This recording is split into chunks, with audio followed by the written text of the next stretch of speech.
Good friends, today I come with a very controversial video for the Wuthering Waves community, but not intentionally, believe me. I actually wanted to share with the entire game community that most of the builds that you all are producing are practically wrong, and that it's not their fault, not at all at least. In fact, the biggest culprits in history are the YouTubers who are in a rush to release their videos quickly before Shorkeeper is released, resulting in builds that waste a lot of the status of their newly arrived and acquired Shorkeeper. But don't worry, because I, like a good daddy's boy, have come to save the day as a Marvel Messiah.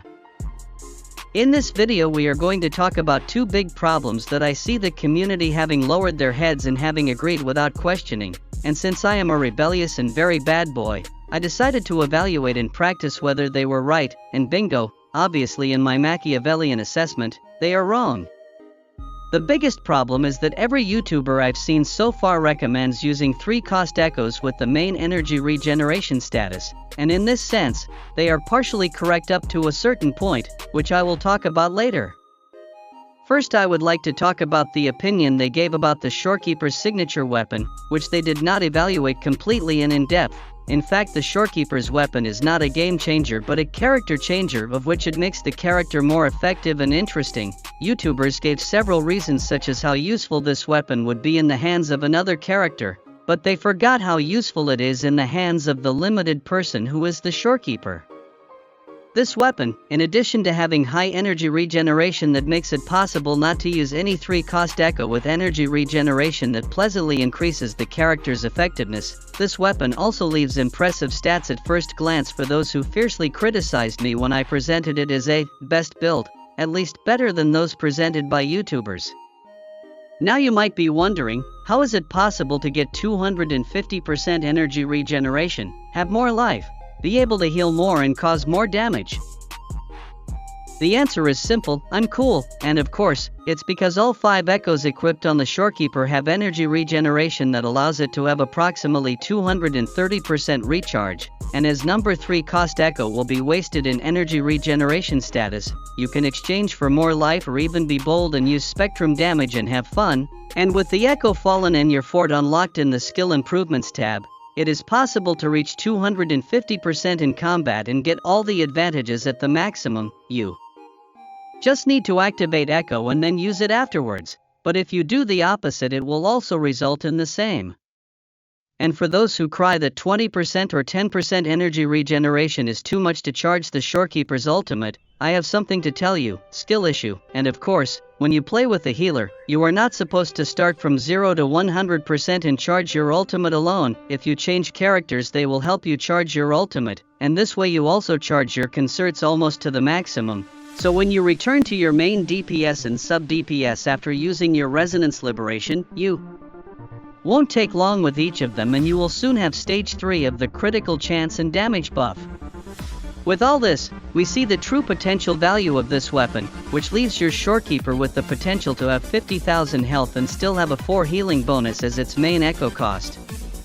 Although I Machiavellianly use critical damage on echo cost 4 and 1 echo cost 3 spectro damage even without having any copy of Shorkeeper.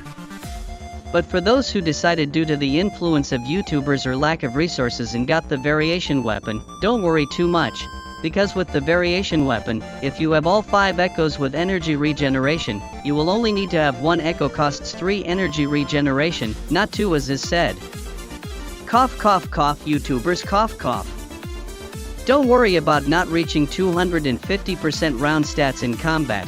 Know that your mother will always love you and your father won't come home, and of course with 200% energy regeneration we already have a good 10% critical chance and 20% critical damage, which if you have around 220% and take plus 20% echo in combat and when using your Resonance Liberation, you will have 12% critical chance and 24% critical damage, and you're not going to cry over the loss of 1% critical damage, right?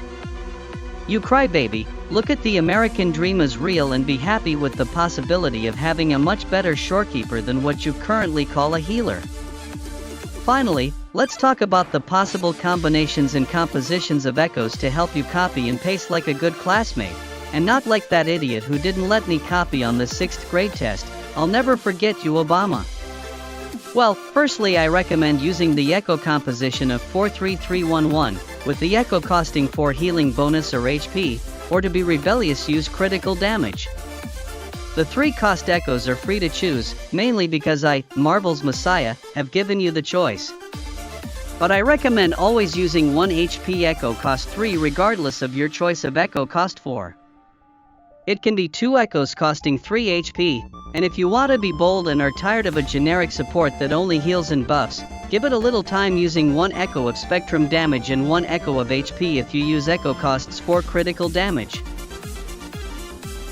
And that's all for today, kids. I hope I've contributed more than just being a hindrance to the Wuthering Waves community. I didn't want to have to make a video, but several of the YouTubers I talked to seemed too busy to listen to a loser like me. So I decided to save Marvel with this rebellious act of going against the meta, even though the build I presented should be standard and not the other way around. Thank you so much for those who have followed and watched this far. Goodbye and see you next time, my friends.